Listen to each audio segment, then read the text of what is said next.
Carissimi, nell'enciclica Laudato Si ho invitato tutti a collaborare per custodire la nostra casa comune, per capire quanto è urgente sia la sfida che abbiamo davanti. Dobbiamo puntare sulla educazione, che apre la mente e i cuori ad una comprensione più larga e più profonda della realtà.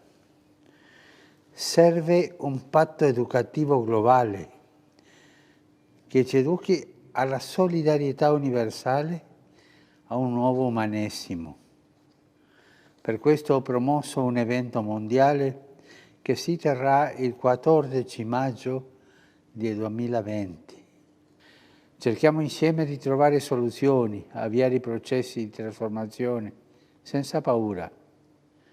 Invito ciascuno di voi ad essere protagonista di questa alleanza.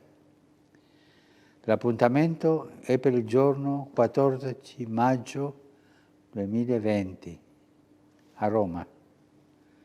Vi aspetto e fin d'ora vi saluto e benedico. Grazie.